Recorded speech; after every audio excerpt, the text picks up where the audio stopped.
appreciate the opportunity to present and talk a little bit more about the Biden administration's new mobility policies for the United States.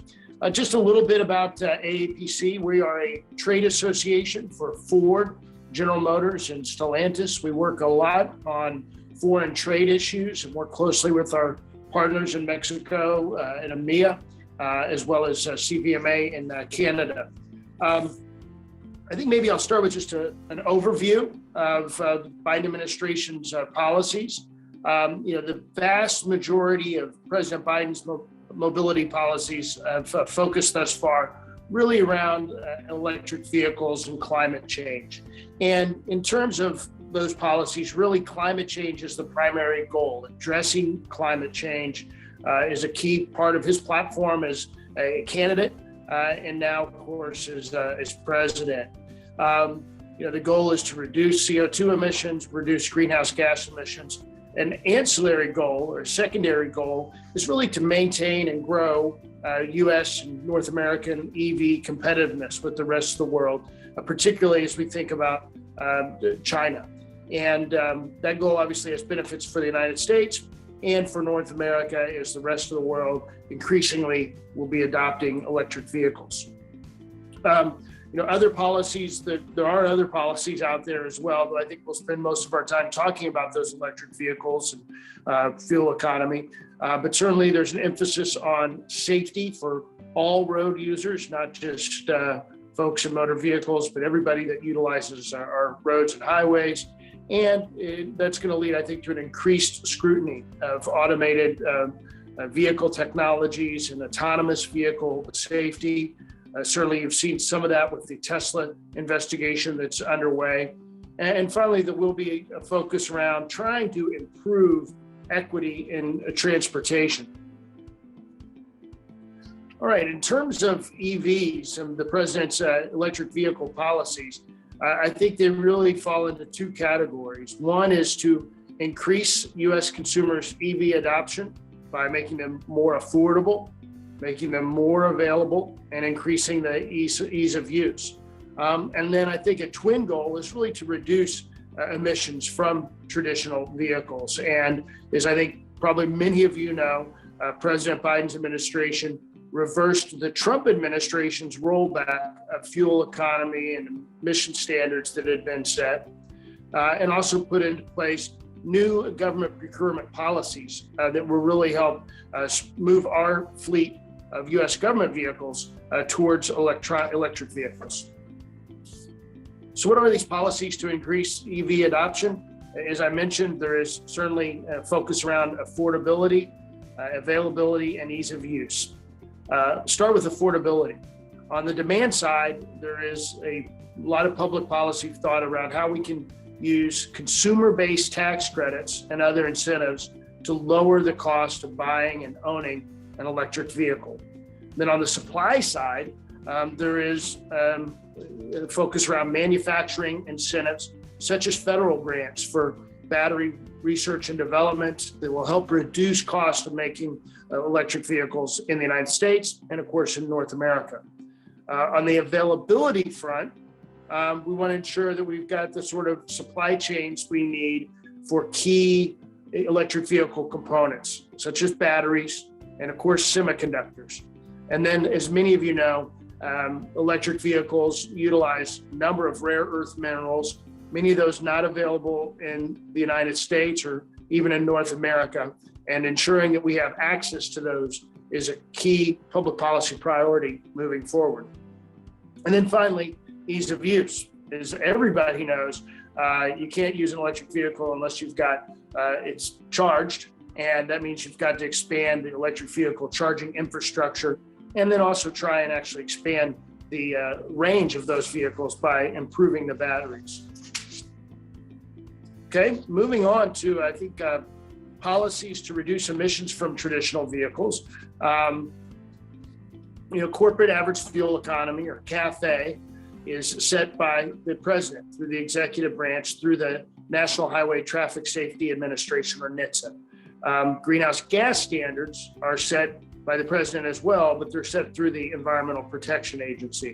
And then, of course, I think as many of you know, California also has some unique ability to set fuel economy and greenhouse gas emission standards as well.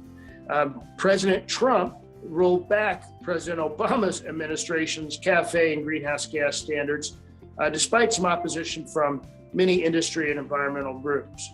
President Biden, in turn, is rolling back the Trump administration's less stringent CAFE and greenhouse gas standards through new standards that are going to be proposed by NHTSA and the Environmental Protection Agency. So as I think folks know, if you follow the auto sector and our fuel economy standards, President Trump had rolled back to President Obama's, and now President Biden is moving us back towards something similar to what President Obama had in place. So how are all these policies being carried out? And I know this is an outside observer. It can be a little confusing, but I'd say there are really three ways that the president is going about this. One is through the reconciliation bill. Reconciliation is sort of an odd budget process we have in our Congress that allows them to affect changes in taxing and spending, how we get money and how we spend money. And because of that, you can do some of the things that we've been talking about around climate change policies and electric vehicle policies. The advantage of reconciliation, the reason it's used, is that in the Senate, it just takes a majority vote rather than 60 votes, as many things do in our legislative process. There's also an infrastructure bill, which I think is of course passed, awaiting the president's signature, but this has a number of key provisions related to electric vehicles. And then finally, executive orders, and those are issued by the president, or they can require federal agencies to take very specific actions. So we'll start with the reconciliation bill and how that works. And there are some, I think, key components that will affect the electric vehicle industry. There are tax credits for electric vehicles in the legislation, and they total up to $12,500 for the purchase of a new EV. And a tax credit in the United States is something that a consumer can claim when they file their taxes. So it significantly reduces the cost of that product. And essentially, any electric vehicle has a base credit of $4,000. If you purchase it before 2027, so that's going to be, of course, what the goal is to get folks to purchase them as quickly as possible. There's an additional $3,500 electric vehicle credit. If it's produced in the United States at a factory that utilizes a collective bargaining agreement, there is an additional $4,500 credit. And then, of course, $500 if more than 55% of the electric vehicle parts are made in the United States. And in some ways, that can just be the battery. So essentially, that's going to move a lot of battery production to North America. There are even credits for used vehicles. So I think the goal there is to get folks that have an electric vehicle, help them sell that to another person with a couple of credits that could be up to $4,000. And then I think the hope would be that they would go out and buy a new electric vehicle, and you'll see just continued turnover in the U.S. Part as more folks adopt these electric vehicles. There are some commercial electric vehicle tax credits as well. And those amounts are based on the type and cost of the vehicle. There are also, as I said, $3 billion for federal procurement of electric vehicles and zero emission vehicles, or ZEVs, in the U.S. government fleet. $1 billion in state grants to help expand charging infrastructure for rural and underserved communities. And then $3.5 billion in incentives for productions of ZEVs. And by ZEVs, that would include battery electric vehicles, plug-in hybrid electric vehicles, or fuel cell electric vehicles. So significant incentives in the reconciliation bill for consumers and for government procurement. I mentioned the infrastructure bill is another mechanism that could be utilized to achieve some of the president's policy objectives. There are $7.5 billion for electric vehicle charging infrastructure. So that's a significant investment in electric vehicle charging infrastructure in the bill, which should help make it easier for folks that are traveling and have concerns about range anxiety to keep that electric vehicle charged. There's $3 billion in the infrastructure bill in grants to support development of U.S. and North American battery material processing industry.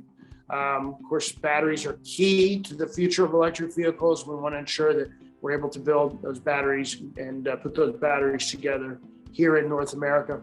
There's an additional $3 billion in grants to support development of battery manufacturing and recycling facilities.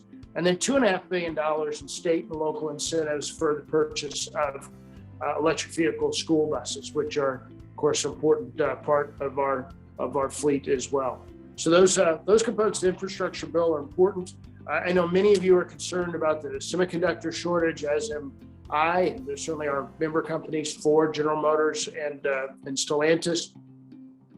There's another piece of legislation called the U.S. Innovation and Competition Act that has about $52 billion that could be utilized for incentivizing production of those semiconductors here in the United States, with some of it set aside for the legacy semiconductors that are so important to the auto industry.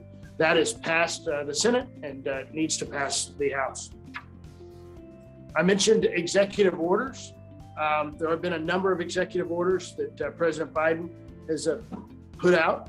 The first was on January 20th, so very shortly after he took office, he directed the Environmental Protection Agency and the NHTSA to reverse the Trump administration's CAFE and greenhouse gas emission standards, while at the same time pursuing one national standard. So ensuring that California and the federal government are aligned in their standard. That was followed on January 27th with another executive order that directed federal agencies to develop a plan for converting our fleets over to ZEBs. Then later, on February 24th, another executive order directed a comprehensive review by federal agencies of critical U.S. supply chains and issued findings. That has been completed, and I'll talk about that a little more in a second. And then on August 5th, set an aspirational target for half of U.S. vehicle sales by 2030 to be zero emission vehicles. So an ambitious target, but one that our member companies are committed to being a part of. I mentioned there was a 100-day report on supply chains, and many key findings in that report probably won't surprise many of you, but there is concern that U.S. relies too heavily on imports for advanced battery packs, and that could have an impact on our ability to produce electric vehicles in a cost-effective manner. And then there's a need to increase the supply of critical minerals and materials that are necessary to meet these national and global climate goals. And then, of course, the findings were followed up with recommendations. And as they relate to mobility, just a very clear sense that the U.S. has to invest immediately in our domestic supply chain for batteries. And there is a need to secure reliable and sustainable critical minerals and materials for those batteries. And if we can't produce them in the United States, we need to move away from suppliers that are located in adversarial nations. So certainly Mexico and Canada, the United States are close allies. We want to ensure that we're doing as much of that together as we possibly can. The impact, I think, how this affects Mexico, certainly while those incentives and the research and development I mentioned is focused around the United States electric vehicle adoption and growth, we believe that these changes, combined with the USMCA's stringent rules of origin for North American content, we believe those things will combine so that there will be benefits for Mexican industry from the Biden administration's electric vehicle policies.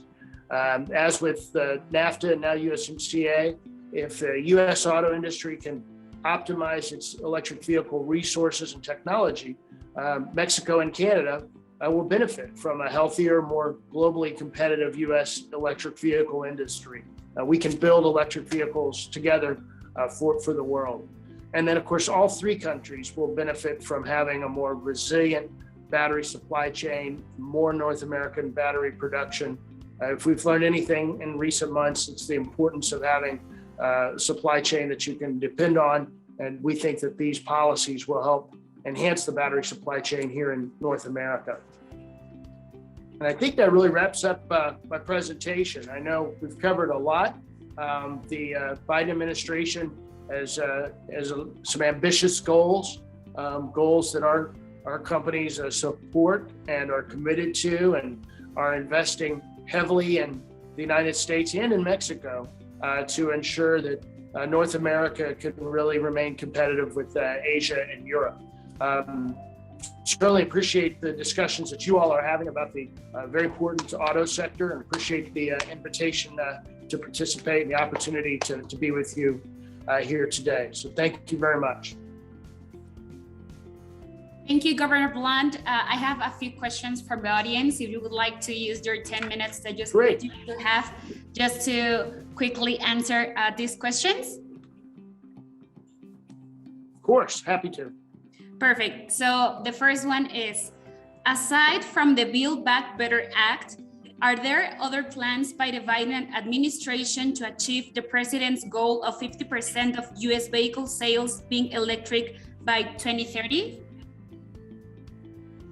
Well, I think on the infrastructure bill I mentioned, I think there are some key legislative pieces out there that will combine with the Build Back Better Act to achieve that goal. And certainly, expanding our electric vehicle infrastructure, charging infrastructure across the country will help consumers feel more comfortable purchasing an electric vehicle.